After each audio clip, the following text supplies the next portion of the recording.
Vamos a comenzar esta reunión este domingo especial porque Dios nos permitió despertarnos, porque Dios permitió que nos pudiéramos conectar, y especial también porque vemos a otros hermanos que hace un par de días que no vemos, algunos más que otros, y eso es realmente, eso es maravilloso. Está con nosotros, bueno, la hermanos de San Juan. Está Catherine con nosotros, una amiga de Vivi que hace un tiempo estuvo con nosotros, nuevamente está con nosotros. Vamos a tenerla en oración también, ella está trabajando en la salud, así que también para que Dios esté protegiendo su salud, la salud de nuestros hermanos también, Robert y Vivi, que están trabajando en la salud. Le vamos a pedir a Esteban Barbieri que él nos guíe en oración para comenzar. Dando gracias a Dios por este día, rogando por la salud de nuestros hermanos que trabajan en el área de salud. Y también está Josué Valle con nosotros, es un contacto de Kyle y Alisa del Instagram, estimo, así que está con nosotros invitado. Bienvenido, Josué. Esperamos que la palabra de Dios realmente llegue a tu corazón y los coros que cantemos sean de bendición también para tu vida. Muy bien. También Analía y Abel están con nosotros. Bienvenidos. Bienvenidos. Para los que no saben, son hermanos de Walter, el hermano y la cuñada y el sobrinito, ¿sí? Sebastián. Así que le damos la bienvenida a Analía, Abel y Sebas, ¿sí? Muy bien, bienvenidos también. No sé si hay alguien nuevo para dar la bienvenida y que no se me pase. Pero creo que ya el resto nos conocemos todos, ¿sí? Así que, bien. Le vamos a pedir a Esteban Barbieri, por favor, que nos guíe en oración para comenzar, y después de esto vamos a tener el tiempo de alabanza y dinámica con Walter y Ale, ¿sí? Oramos entonces, por favor, Esteban. Dale, oremos. Padre amado, Señor, te gracias por tu cuidado y tu provisión, Señor, hasta ahora. Te agradezco, Señor, por esta mañana que podemos congregarnos. Señor, te agradezco por las tecnologías que nos permiten sentirnos cerca, Señor, a pesar, Señor, de la distancia física que tenemos. Te agradezco, Señor, porque tú eres fiel, Señor, en todo. Lo podemos ver cada día, Señor. Te ruego, Señor, por las visitas, Señor, que tenemos en este momento, Señor, que tú les estés hablando, Señor, que tú les estés mostrando, Señor, lo que tú quieres para ellos, Señor, la vida que tú ofreces para ellos. También te ruego, Señor, que tú seas el centro en esta reunión, Señor, que podamos, Señor, alabarte, que podamos, Señor, escuchar de tu palabra, que podamos también tener comunión con otros hermanos, pero todo lo hagamos, Señor, para tu gloria, Señor, que tú seas el centro, Señor, que estés hablando a través de quien comparta, Señor, la palabra. Y que nosotros podamos quitar también, Señor, todo preconcepto, podamos quitar, Señor, todo pensamiento que pueda, Señor, interferir, Señor. Te ruego, Señor, también por Catherine, Señor, por Robert, por Vivi, Señor, y todos los médicos, todo personal de salud, toda persona que sale a la calle, Señor, a trabajar, Señor, que tú los estés proveyendo, que tú les estés cuidando, Señor, que tú seas su escudo, Señor. Y te ruego, Señor, que tú sigas siendo el centro. Todo te lo pido en el nombre de tu Hijo Jesús. Amén. Amén. Y me olvidé darle la bienvenida a Hugo y Silvana, están con nosotros. Ellos son los hermanos a cargo, pastores de la iglesia, pastor de la iglesia Rafael Calzada, junto a Joel y Camila, sí, los hijos. Son bienvenidos y ellos van a tener la meditación en esta mañana. Muy bien, Walter. Buenos días a todos. Es lindo poder reunirnos otra vez para alabar a Dios. La semana pasada habíamos estado viendo la oración del Padre Nuestro. Habíamos visto que en esa oración tenemos no solamente un modelo para orar, sino también un modelo para aprender o considerar qué es todo lo que tiene que tener la adoración a Dios. Y habíamos rescatado del Padre Nuestro una serie de elementos que siempre sería lindo que estén presentes en nuestra vida continua de adoración, algunos nombres que tienen. Uno de ellos veíamos que era búsqueda y reconocimiento, dos de ellos. Y nosotros ahora entonces vamos pensando en eso, que es bueno poder acercarnos a Dios, buscarlo y poder reconocerlo por quien es. Vamos a hacer algo que la semana pasada tuvo muy buena repercusión. Al menos eso es lo que nos han dicho, nos lo han pedido, y es poder elegir entre todos las canciones que vamos a cantar. Así. Bien, entonces vamos a adorar a Dios a través de esta canción que nos recuerda que Él es el Dios que hizo todo, los cielos, la tierra, todo lo que podemos ver, pero no solamente eso, sino que es el autor de la salvación, de la vida eterna.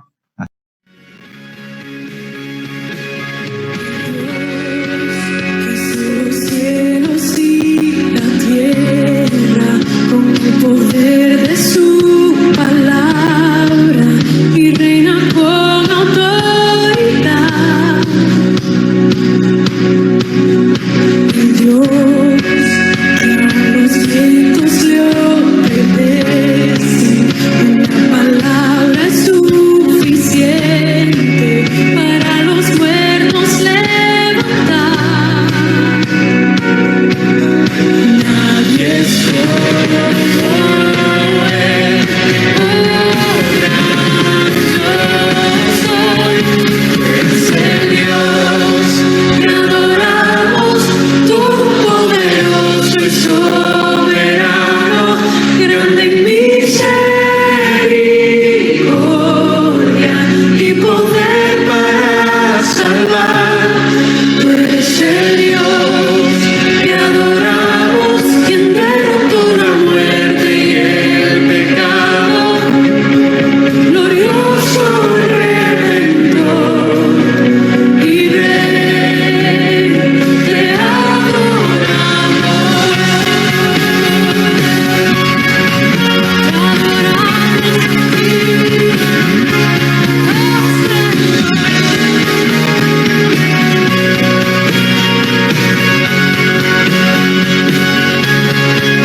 Bien, este es el Dios que adoramos, y cuando contemplamos tan grande Dios y todo lo que Él hizo y todo lo que Él es, no podemos hacer otra cosa que caer inmediatamente en ese otro elemento de la adoración que menciona la oración del Padre Nuestro: perdona nuestras deudas como también nosotros perdonamos a quienes nos ofenden, que es la humillación, y es necesaria para poder tener una relación con Dios.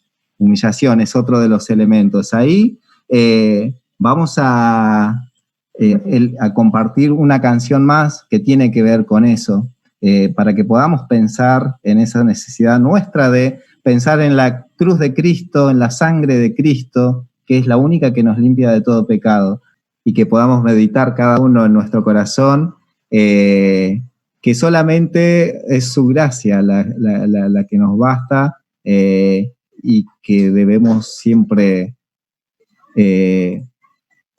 humillarnos delante de Dios y reconocer que sin esa gracia no somos absolutamente nada.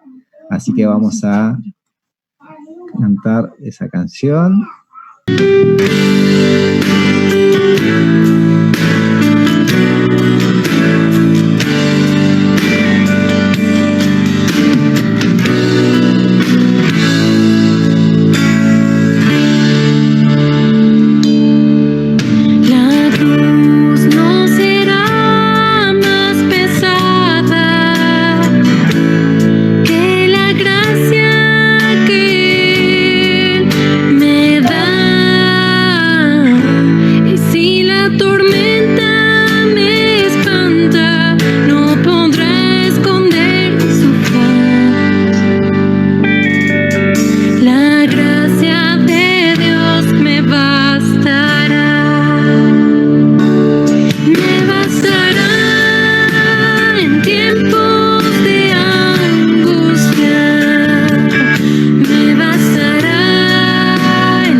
Porque así es su promesa.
Walter y Ale, gracias por la dinámica y los coros también. Vamos a tener un tiempo de oración seguidamente y después de esto vamos a tener la meditación bíblica, el estudio bíblico, la meditación, y está con nosotros hoy el hermano Hugo Araujo, pastor de la iglesia Rafael Calzada. Él va a compartir con nosotros la enseñanza en esta mañana, ¿sí? Vamos a tener un tiempo de oración. Le voy a pedir a Ariel de San Juan que él nos esté guiando en oración por la congregación de Palermo y también por las necesidades de los hermanos, fundamentalmente por fortaleza espiritual en estos tiempos. Y también después que ore Ariel de San Juan, le vamos a pedir a Mario de acá de Palermo que él nos guíe en oración, también orando, intercediendo por los hermanos de San Juan, por sus necesidades, también fortaleza espiritual y crecimiento espiritual. Así que vamos a tener un tiempo de oración y después de esto vamos a pasar a la meditación bíblica, ¿sí? Le vamos a pedir por favor a Ariel entonces de San Juan que comience y después, una vez que termine Ariel, sigue Mario de Palermo. ¿Oramos, hermanos? Padre amado, te agradecemos por esta reunión que podemos compartir, donde podemos adorarte, Señor, junto a hermanos, Señor, que no lo hacemos en forma habitual, Señor. Te agradezco por los hermanos de cada una de las iglesias representadas. Te agradezco, Señor, por la vida de cada uno de los que estamos aquí, porque podemos libremente venir a honrar tu nombre, Padre. También te quiero pedir, Señor, por la palabra que va a traer el pastor, Señor, bendice grandemente su vida, Señor, y cada palabra que salga de su boca, Señor. Que la palabra, Señor, pueda llegar a lo más profundo de nuestras vidas, Señor, que podamos ponerla en práctica. Te pedimos que nos estés abriendo la mente, Señor, para recibir, Señor, que tu Espíritu esté en medio nuestro, Señor, para hacernos entender cada parte de lo que tú tienes preparado para nosotros en esta mañana. Te agradecemos, Señor, y honramos tu nombre en el nombre de Cristo Jesús. Amén. Padre nuestro que estás en los cielos, gracias te damos por esta otra vida que nos estás dando nuevamente. Gracias te damos porque nos permites reunirnos, Padre, de forma virtual. Gracias porque tenemos la libertad de hacerlo, Padre. Gracias porque somos tus hijos, solamente por los méritos de Cristo. Ahora queremos también darte gracias, Padre, por los hermanos de San Juan. Gracias por la perseverancia en la fe. Gracias porque tú hasta aquí lo has sostenido, Padre. Rogamos por su vida espiritual también, para que ellos puedan aferrarse cada día más a ti, buscando el crecimiento, Padre, que solamente lo provees tú a través de tu palabra, Padre, de estar firmes en los momentos de dificultad. Gracias por el deseo también de seguirte. Y ahora también, Padre, queremos dejar en este tiempo de meditación que va a traer el pastor Hugo Araujo, Padre, para que tú estés dando sabiduría, para transmitir claramente la enseñanza que tú tienes para nosotros hoy. Y Padre, que lo podamos poner por obra, que no seamos solamente oidores, sino que te ayudes, tu Santo Espíritu nos ayude a ponerlo por obra, Padre, y a ser siervos obedientes a tu palabra, Padre, a tu voz. Te damos gracias por esto, en el nombre de Jesucristo. Amén. Amén, muchas gracias. Al finalizar la reunión vamos a orar también, por supuesto, por la iglesia de Calzada. Muy bien, vamos a dar el lugar entonces ahora a nuestro hermano Hugo Araujo. Él va a tener el tiempo de enseñanza bíblica. No lo estoy viendo por acá, a ver si ahí está. Bien, Hugo, el tiempo.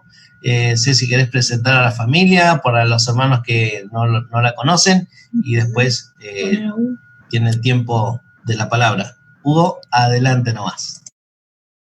Muy bien, buenos días, saludando ahí a cada hermano. Hago una presentación muy rápida porque el tiempo es cortito y tengo el corazón cargado con muchos pensamientos muy útiles, y si después hay tiempo podemos charlar, pero quiero dedicarle el corto tiempo, digamos, a la palabra, que es lo más necesario para nuestras almas.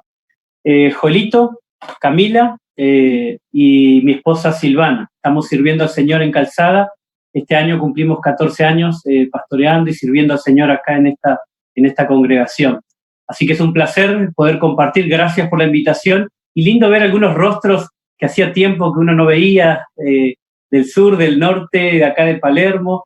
y bueno, lindo volver a compartir la palabra con ustedes. Esa es la presentación, espero que os satisfaga. Bueno, queridos hermanos, quiero ir directamente a la palabra. Hay una pregunta importantísima que el Espíritu Santo nos hace. Ustedes rápidamente les va a venir a la mente. Esta pregunta dice: ¿quién acusará a los escogidos de Dios?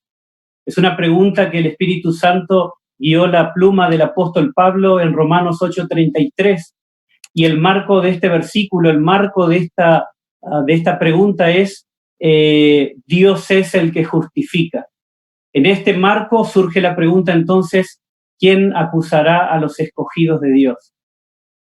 Ahora, entiendo que el apóstol Pablo no está intentando decir de que no habrá intentos, de que no existirá intentos ilegales de acusar a los escogidos de Dios.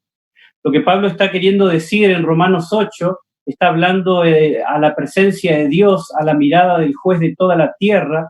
Si Él ha justificado legalmente desde el cielo y el juez nos ha justificado por la fe en Jesucristo, legalmente no hay ningún tipo de posibilidad que alguien presente una causa viable delante del juez de toda la tierra, que ya ha dictaminado sentencia de justicia, nos imputó justicia por causa de nuestra fe en aquel que lo hizo todo, que es Jesucristo. Ahora, sería muy ingenuo de nuestra parte, y aparte contrario a las Escrituras, no entender que no hay lugar en el trono de Dios a que se presenten legalmente acusaciones, pero aún así debajo del sol habrá todo tipo de acusaciones externas a nosotros e internas, y aún nuestra fe se verá muchas veces desafiado bajo una pregunta que ha amargado el corazón de muchos creyentes. Lo he observado en mi vida, lo he observado en la vida de los hermanos a lo largo del ministerio, y lo observo también en las Escrituras. Y es que una y otra vez, sin tener argumentos válidos delante de Dios, pero bastante eficaces para nuestra fe que es frágil, Satanás logra introducir la duda en el corazón de creyentes justificados, la amarga pregunta o la amarga duda de si eres el Hijo de Dios.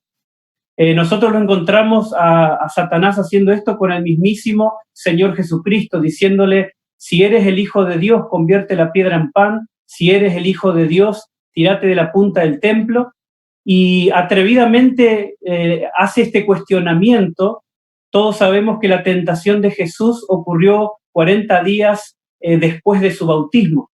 Y si uno lee en las Escrituras, observa que el mismo momento en que Cristo se bautizó, los cielos fueron abiertos y una voz desde el cielo, que era del trono de Dios, dijo: este es mi Hijo amado. ¿Quién es aquel entonces que se atreve, después que el Padre veraz, el Dios de la verdad, expresara diciendo: este es mi Hijo amado? ¿Quién es aquel que se atreve a decirle a Jesús: si eres el Hijo de Dios, demostralo? Eso solamente puede surgir de Satanás, quien es perverso por siempre y que es blasfemo en su corazón. Lo más perverso de las tentaciones de Jesús no era el hecho de convertir una piedra en pan, porque de hecho Él convirtió el agua en vino y también hizo la multiplicación, el milagro en sí, sino que todo el contexto era poner a prueba la palabra de Dios. Si Dios había dicho que Él es el Hijo amado de Dios y que en Él estaba complacido, ¿quién es aquel que puede poner a prueba lo que Dios ha dicho? Eso hubiera sido muy perverso, hubiera sido un pecado muy grande si Jesús hubiera caído en tal artimaña del enemigo. Ahora, queridos hermanos, si Satanás lo hizo con Jesús, por supuesto que también lo hará con nosotros.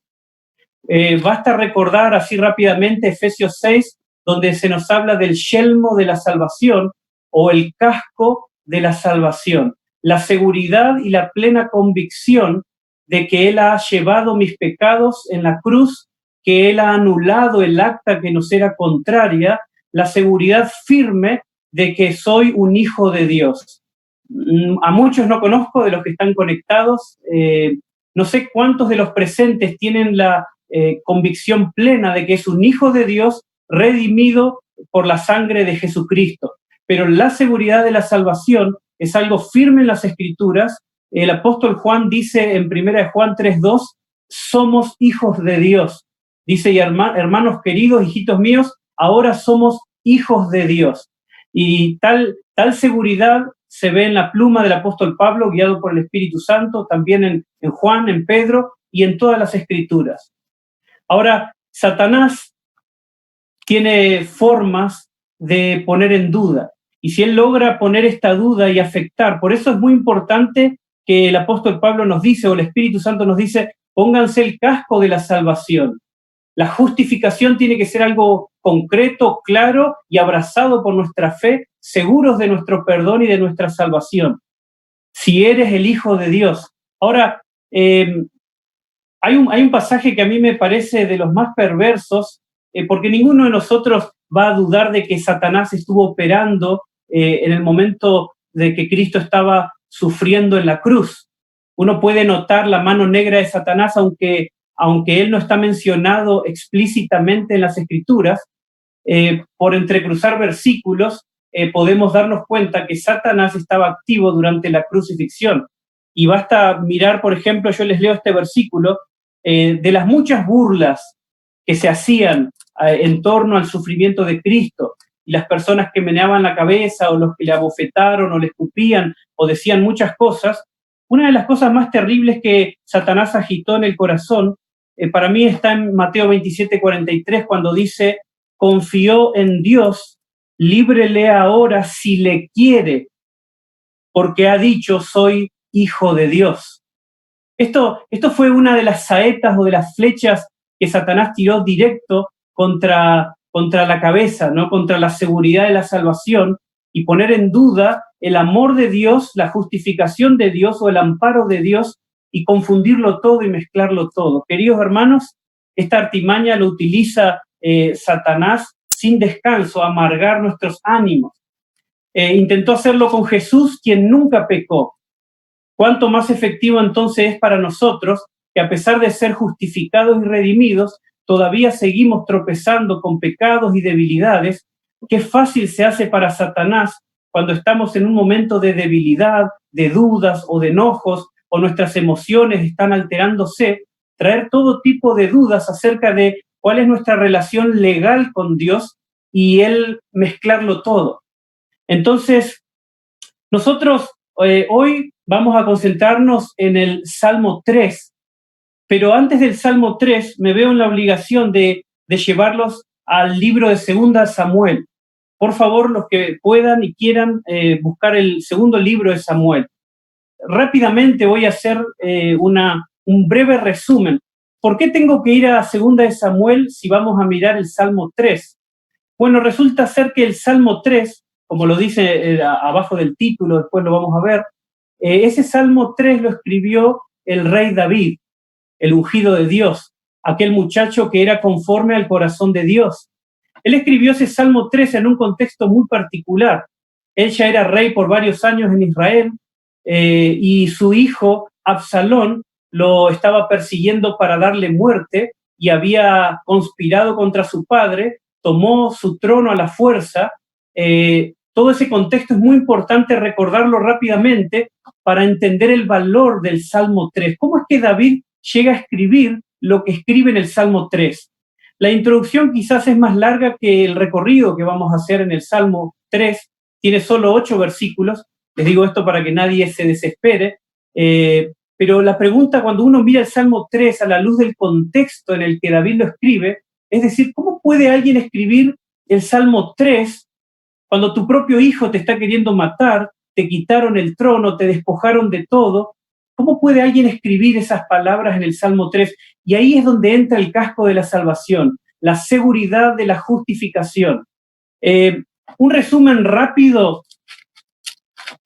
Nosotros tenemos que recordar, todo empieza, yo les hago un resumen rápido, cuando David un día se levanta de la siesta y a través de su balcón mira a una mujer muy hermosa, y los reyes estaban en guerra en aquellos tiempos, él se quedó en el palacio, no se nos explica por qué, y él termina violentando a esta mujer, mandando a matar al marido de Betsabé, Urías, y Dios le provoca un dolor al Señor muy grande, Natán tiene que ser muy valiente, enviado por el Señor, termina diciéndole, tú eres ese hombre. Y Dios le reprocha a David diciéndole, ¿por qué despreciaste mi palabra?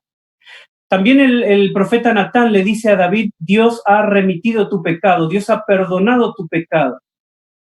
Sin embargo, Dios le anuncia que las consecuencias del pecado le iban a afectar a él y a su familia por un largo tiempo. Así que no hay que confundir entonces el perdón de Dios con las consecuencias de nuestro pecado. Solemos confundir estas cosas, ¿no? Y especialmente cuando algunos creyentes comienzan a experimentar parte de las consecuencias por algún pecado, Satanás viene como una serpiente muy astuta a hacerme dudar de que si tengo consecuencias de pecado, quiere decir que no hubo perdón de parte de Dios. Y esto es contrario a las Escrituras, porque puede haber perdón por nuestros pecados y aún así las consecuencias podemos experimentarlas. Sí es verdad también que podemos observar que en su inmensa misericordia muchas veces Dios amortigua el impacto de las consecuencias del pecado. ¿Por qué lo hace? Bueno, es porque Él es Dios y su gracia realmente es tan tremenda, ¿no? Así que David comete este pecado, luego se establece en su trono, pasan los años y en la familia ocurre un caos. Ustedes saben que David tuvo varias mujeres y tuvo, por lo tanto, hijos con varias mujeres. Uno de los hermanos o uno de los hijos de David violenta a una de sus hermanas. Después Absalón termina matando a Amnón por lo que él hizo. Toda una serie de circunstancias conflictivas, muy tristes, y de una familia que se está quebrando, de una unidad familiar que se ve ahora lastimada. Es inevitable que el gran rey David no le pase por la mente una culpabilidad. Los viejos pecados que terminan alcanzándole porque el mismo Dios, a través de boca del profeta Natán, le dijo, ahora la espada no se apartará de tu familia por cuanto despreciaste mi palabra. Entonces es muy difícil cuando las consecuencias de un pecado me alcanzan, de que no dude del amor de Dios o de que no dude de que me ha perdonado, pero este mismo Dios le dijo a David a través de Natán, tu pecado ha sido perdonado. Ahora, Absalón entonces, después de matar a su hermano, huye y luego vuelve a Jerusalén, conspira contra su padre y en 4 años logra armarse de un ejército, logra tomar el trono de su padre y quiere darle muerte. Luego él entra entonces al palacio de David, humilla a todas las mujeres de David y toma el poder a la fuerza. David está huyendo. Si ustedes miran en 2 de Samuel 15:23, van a observar que en esa huida de David y su comitiva, iban viendo a David huir de Jerusalén y dice, todo el país lloró en alta voz. Pasó luego toda la gente del torrente de Cedrón, asimismo pasó el rey y todo el pueblo pasó el camino que va al desierto. Imagínense el gran rey David. Ahora está huyendo casi como una rata por tirante, su propio hijo amenaza con su vida, le han conspirado y viejos amigos y consejeros reales se han dado vuelta y a David le suena conocido esto.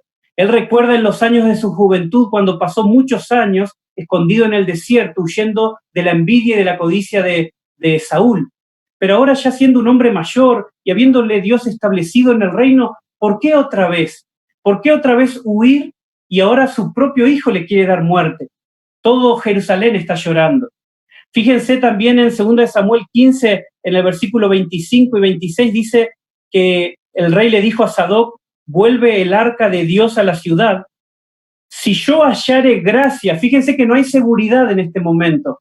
Hay una duda muy amarga en David, porque él dice, si yo hallare gracia ante los ojos de Jehová, él hará que vuelva y me dejará verla y a su tabernáculo. Y si dijere, no me complazco en ti, aquí estoy, haga de mí lo que bien le pareciere. Fíjense que esta duda es tan amarga en David, ¿no? Decir, si el Señor se agrada de mí, me hará volver, pero si Él ha cortado los lazos de su gracia conmigo, y si su elección o el haberme escogido me dijo palabras tan lindas de joven, me llegó a prometer que mi casa iba a estar firme para siempre, me hizo promesas y pactos, pero ahora en medio de esta situación, pónganse en el lugar de David. Todo está en su mente, Betsabé, lo que él le hizo a Betsabé, lo que le hizo a Urías, las consecuencias de sus pecados, su propio hijo humillando a sus propias mujeres, tomando el poder, él huyendo. Esto es muy difícil. Esto es lo que en Efesios 6 se llama el día malo. Tomen el casco de la salvación para que cuando venga el día malo no es otra cosa que las circunstancias cuando convergen viejos pecados aún perdonados, viejos pecados, culpabilidades, circunstancias adversas, palabras amargas de personas que me rodean y acusaciones justas o injustas. Todo esto en mi mente y ahí está. ¿Será que hallaré gracia? ¿Será que la gracia de Dios se ha cortado para David? Esta duda es tremenda. Por eso es muy importante recordar en qué contexto. Y por último, antes de ir al Salmo 3, acompáñenme en capítulo 16, 2 de Samuel 16, del 5 al 14. Dice, y vino el rey David hasta Beurim, y he aquí salía uno de la familia de la casa de Saúl, el cual se llamaba Simei, hijo de Gera, y salía maldiciendo. Piensen que este hombre, Simei, era de la casa de Saúl. Dice, y arrojando piedras contra David y contra todos los siervos del rey David, y todo el pueblo y todos los hombres valientes estaban a su derecha y a su izquierda. Y decía Simei maldiciéndole, fuera, fuera, hombre sanguinario y perverso, Jehová te ha dado el pago de toda la sangre de la casa de Saúl. ¿Es esto verdad? ¿Es verdad que David es culpable de la sangre de la casa de Saúl? ¿No fue acaso el gran David que tembló en su corazón de haberle cortado el borde del manto de Saúl? Y que durante toda su juventud él dijo, Dios me libre de tocar al ungido de Dios. Jamás hizo nada David para lastimar la casa de Saúl. Sin embargo, olvídense de Simei y piensen en Satanás lanzando todo tipo de acusaciones exageradas y engañosas y ataca a David en su momento de debilidad. Ya está suficientemente culpable en su mente, triste por la situación familiar que está viviendo y la situación del gobierno. Y estas palabras en ese momento de debilidad son una bomba atómica. Diciéndole entonces, Jehová, versículo 8, te ha pagado o te ha dado el pago de toda la sangre de la casa de Saúl, en lugar del cual tú has reinado, y Jehová ha entregado el reino en mano de tu hijo Absalón, y hete aquí sorprendido en tu maldad, porque eres hombre sanguinario. Entonces Abisai, hijo de Sarbia, dijo al rey, ¿por qué maldice este perro muerto a mi señor el rey? Te ruego que me dejes pasar y le quitaré la cabeza. Y el rey respondió, ¿qué tengo yo con vosotros, hijos de Sarbia? Si él así maldice, es porque Jehová le ha dicho que maldiga a David. ¿Quién pues le dirá, por qué lo haces así? Y dijo David a Abisai y a todos sus siervos, he aquí mi hijo, que ha salido de mis entrañas, acecha mi vida. ¿Cuánto más ahora un hijo de Benjamín? Dejadle que maldiga, pues Jehová se lo ha dicho. Quizá mirará Jehová mi aflicción, fíjense la duda, quizás mirará Jehová mi aflicción y me dará Jehová bien por sus maldiciones de hoy. Y mientras David y los suyos iban por el camino, Simei iba por el lado del monte delante de él, andando y maldiciendo y arrojando piedras delante de él y esparciendo polvo. Y el rey y todo el pueblo que con él estaba, presten atención, llegaron fatigados y descansaron allí. Típica táctica de Satanás, de que cuando estamos pasando viejas culpabilidades, recuerdos de pecados amargos, momentos de debilidad, nuestras emociones están colapsando, momentos débiles para nosotros, arroja todo su arsenal, sus dardos encendidos, y por eso es tan importante, y el Espíritu Santo nos dice, pónganse el casco de la salvación, puedan decir con el apóstol Pablo, Pedro, Juan, ahora somos hijos de Dios, su gracia me ha perdonado, Él me ha justificado, tener la seguridad de una relación legal correcta con Dios y una relación de amor con Dios. Fíjense, David, este es el contexto. Toda Jerusalén está llorando. David duda de si la gracia y el favor de Dios se ha cortado para él por causa de sus pecados. Y acá tenemos a Simei, pero es Satanás detrás de Simei arrojando piedras y no dejándole pensar. Esto de aturdir, apabullar, es muy de Satanás. No dejar pensar para que yo dude de mi salvación. Vamos entonces al Salmo 3. Y el Salmo 3 va a ser más rápido que la introducción, pero nos permite ver la riqueza de este Salmo. ¿Cómo puede alguien, en este contexto que está viviendo David, familiar, de circunstancia espiritual, de consecuencias, de todo este tipo de dudas. ¿Cómo es que se repone David? Porque claramente, desde que huye de Jerusalén hasta que Simei tira la última piedra y acusación contra él está aturdido y no puede pensar ni ordenar los pensamientos o recordar que Natán le dijo, Dios ha perdonado tu pecado. Y esto de hostigar y de no dejar pensar, lo vemos en la cruz de Cristo también. Es una obra muy común de Satanás, decirle, sálvate a ti mismo, si Dios te ama. Yo les leí en Mateo 27:43, si Dios te quiere, ¿por qué no te salva? Poner todas esas dudas y no dejar pensar, no dejar pensar. Ahora, esta es la oración matutina de David. Los expertos bíblicos creen que esto lo escribió después de aquel camino amargo, Simei tirando piedra y acusaciones. Llegó la noche, duerme David y al otro día, probablemente varias horas de esa noche, David, ya sin piedra, sin aturdimiento, puede acomodar sus pensamientos y él escribe esto en una de esas mañanas. Por eso dice Salmo de David cuando huía de delante de Absalón su hijo. Él dice, oh Jehová, cuánto se han multiplicado mis adversarios, muchos son los que se levantan contra mí, muchos son los que dicen de mí, no hay para él salvación en Dios. Hermanos, esto fue algo literal. David, había personas diciendo esto. También hubieron personas en torno a Jesús diciendo esto. Y también Satanás levanta argumentos que se levantan en contra del conocimiento de Dios en nuestra mente, poniendo dudas, agitando todo tipo de pensamientos amargos y culpables para que nosotros dudemos de nuestra relación que se basa en la fe en Jesucristo. Así que decían de David, no hay para él salvación en Dios. Él no puede, y ustedes saben cómo fue David. David tuvo sus errores, pero sí, algo que hacía David era refugiarse en el Señor. Y si Satanás logra convencer a David de que el favor de Dios y la gracia de Dios se ha cortado para él, David no tiene más esperanza en esta tierra.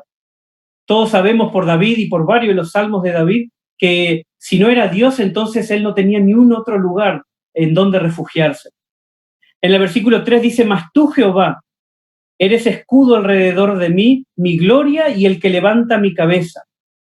Fíjense, David, después de ordenar sus pensamientos con la ayuda del Espíritu Santo, él puede decir, no, Jehová sigue siendo escudo alrededor de mí. Y él dice, el que levanta mi cabeza. Imagínense a alguien avergonzado, cabeza inclinada, y que sea Dios, no yo mismo levantarme soberbiamente, sino que sea Dios el que levante mi rostro y diga, vete en paz, tus pecados han sido perdonados.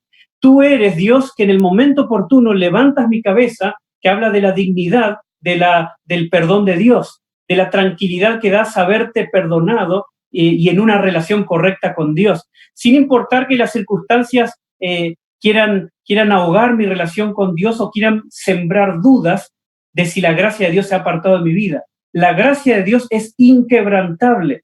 Sin embargo, Satanás sabe que él puede levantar argumentos en nuestro corazón y en nuestra mente para que dudemos de su gracia. Así que su gracia es inquebrantable, pero no nuestro pensamiento acerca de su gracia. Pero David entonces se recompone, se para en la justificación que vino de Dios y dice, Dios es mi gloria. No me da gloria a mí el tener o no tener el trono, o de haber huido de Jerusalén, y toda esta circunstancia bastante humillante, por cierto. Mi gloria es Jehová. Y si Jehová sigue conmigo como escudo alrededor de mí, entonces yo gloria tengo. Él levanta mi cabeza y dice el versículo 4, con mi voz clamé a Jehová, y él me respondió desde su monte santo. David dice entonces en este contexto difícil, Dios no ha dejado de responderme. Él sigue siendo mi Dios, yo sigo clamando a él y él nunca ha dejado de responderme. En el versículo 5 dice algo extraordinario. Yo me acosté y dormí y desperté porque Jehová me sustentaba. ¿Quién es el que puede dormir en una circunstancia semejante?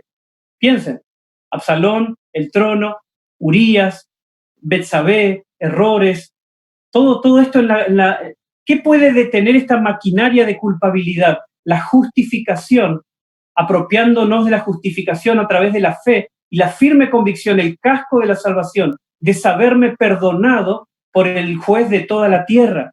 Por eso él puede dormir. Mi paz les dejo, mi paz les doy. No le doy paz, sino le doy mi paz. Piensen en Jesucristo durmiendo en medio de la tormenta. El único que podía dormir en medio de una tormenta era Jesús. Y los apóstoles gritando disparatadamente. Sin embargo, después tenemos a Pedro durmiendo en la cárcel cuando al otro día le hubieran quitado la vida. ¿Quién puede dormir cuando Jacobo fue pasado por espada y al otro día Pedro iba a morir? Viene un ángel y tiene que despertar a Pedro para sacarlo de la cárcel. ¿Por qué despertar? Porque él duerme. Y la pregunta a Pedro es, Pedro, ¿quién te enseñó a dormir en semejante circunstancia? Fue el Señor, el que sabe dormir en las tormentas porque conoce la soberanía de Dios y descansa en los planes de Dios. David, ¿quién te enseñó a dormir en medio de todo esto? Es un escenario donde podría explotar tu cabeza de culpabilidad, de errores, de decir, Absalón me está persiguiendo porque pero también me quiere matar a mí, mató a su hermano, pero yo maté a Urías, y la salvación y la justificación viéndose amenazada por viejos pecados. Muy de Satanás esto. Pero ahí está David amparándose en el Señor. Dice el versículo 6, no temeré a 10 millares de gente que pusieran sitio contra mí. Levántate, Jehová, sálvame, Dios mío, porque tú heriste a todos mis enemigos en la mejilla, los dientes de los perversos quebrantaste. Realmente y literalmente eran más de 12.000 soldados que Absalón estaba formando para ir a darle caza a su propio padre. Todo esto, hay personas que van y vienen de Jerusalén trayendo información a David. Sin embargo, David está preocupado por si la salvación de Jehová o no está con él. Y él llega a la conclusión de que sigue con Jehová, sigue la justificación, la salvación sigue de parte de Dios y que su relación no se ha quebrantado. Las circunstancias se pusieron muy difíciles, pero él está confiando en el Señor. Y él le dice a Jehová, levántate y sálvame. Él tiene un ejército y tiene hombres muy valientes, David, pero David sabe que esto se resuelve en el plano espiritual primeramente, donde se resuelve a través de la fe, el casco de la salvación bien puesto en la cabeza. Cuando él dice que Dios hiere en la mejilla a los enemigos, la idea del golpe en la mejilla no es tanto la de herir físicamente, sino la de publicar una humillación, es la de avergonzar a los enemigos públicamente. Y la idea de quebrantar los dientes es como que los enemigos son como una fiera que usan como instrumento su mandíbula y sus dientes son las herramientas. Y si quebranta los dientes, entonces puede el Señor desarticular los planes de los malvados. Y finalmente termina diciendo el versículo 8, la salvación es de Jehová. Esta expresión de David en todo el contexto que hablamos, de poder decir, la salvación es de Jehová. Sobre tu pueblo sea tu bendición. David termina el Salmo inclusive esperando la bendición de Dios. ¿Quién puede estar seguro de que Dios va a bendecirle si la mente te puede llevar a arrastrarte a viejos pecados, viejos recuerdos, circunstancias adversas? Vuelvo a terminar como empecé. ¿Quién acusará a los escogidos de Dios? Si Dios es el que justifica. Acá la clave entonces no es si la gracia de Dios es quebrantable, no hay dudas, es inquebrantable la gracia de Dios. Pero lo que nosotros creemos y pensamos a lo largo de la vida cristiana acerca de su gracia, eso sí puede cambiar. Y hay momentos y momentos en los que en nuestra vida cristiana vienen las dudas amargas. A mí me ha tocado pasar personalmente eso, y también a varios o muchos hermanos que conozco acá y en otros lados, la amarga duda de decir, ni siquiera sé si soy hijo de Dios, porque todavía lucho con un pecado, o porque he hecho esto, o he hecho aquello, o le persiguen pensamientos, especialmente cuando las defensas espirituales están bajas y Satanás aprovecha con su artillería. De Jehová es la salvación.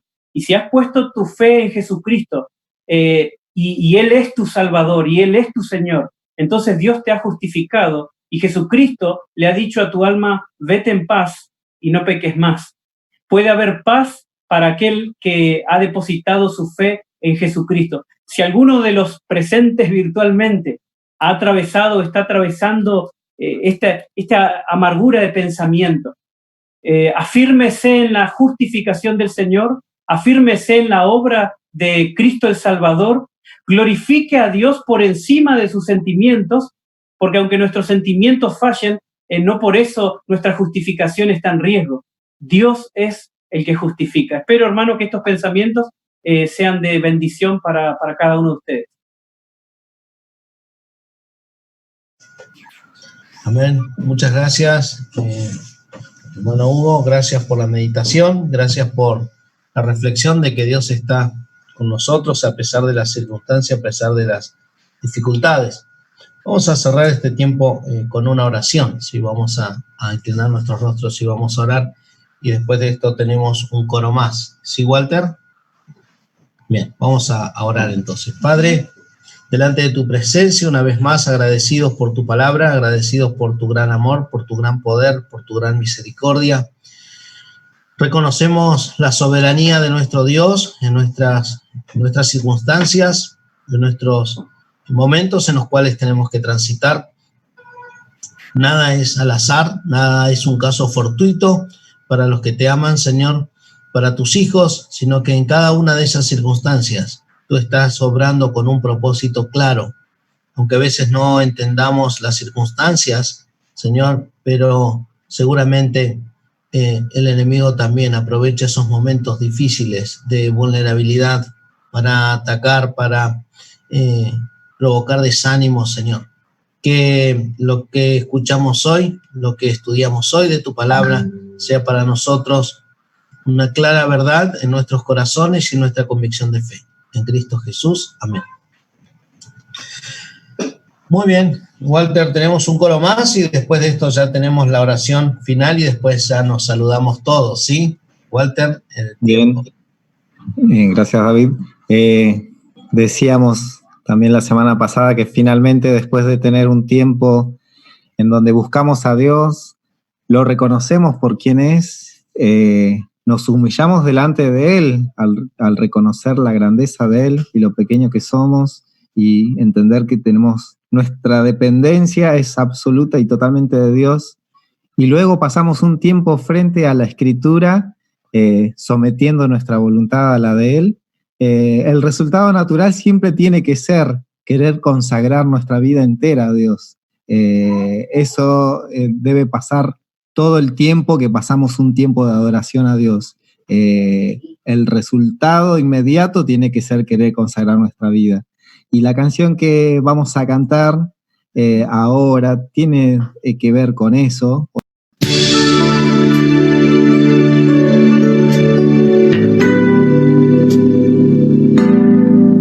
¿Escuchan bien? De gloria en gloria te veo. Cuanto más te conozco, quiero saber más de ti, mi Dios, cual buen alfarero. Quebrántame, transfórmame, moldéame a tu imagen, Señor. Quiero ser más como tú, Señor. Quiero ser más como tú. Ver la vida como tú. Saturarme de tu espíritu y reflejar al mundo tu amor. Quiero ser más como tú. Ver la vida como tú. Saturarme de tu espíritu y reflejar al mundo tu amor. De gloria en gloria te veo. Cuanto más te conozco, Señor. Cuanto más te conozco, quiero saber más de ti, Dios. Al buen alfarero. Quebrántame, Señor. Quebrántame, transfórmame, moldéame a tu imagen, Señor. Quiero ser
reflejar al mundo tu amor,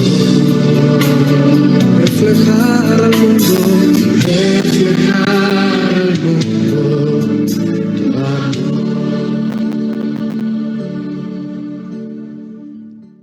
Muchísimas gracias, Walter y Ale. Gracias por el tiempo de alabanzas también. Gracias por la dinámica que pudimos tener hoy. Gracias también a Hugo por el tiempo que pudo estar con nosotros enseñando su palabra. Damos la bienvenida a todos los que nos visitaron hoy. Algunos ya los saludamos. La verdad que es un tiempo hermoso de poder vernos a pesar de las circunstancias, ¿no? Y vamos a finalizar este tiempo en oración y le voy a pedir a Alberto Coenen de San Juan. Bueno, por ahora, a ver, no lo estoy viendo, pero lo tengo que ver por acá.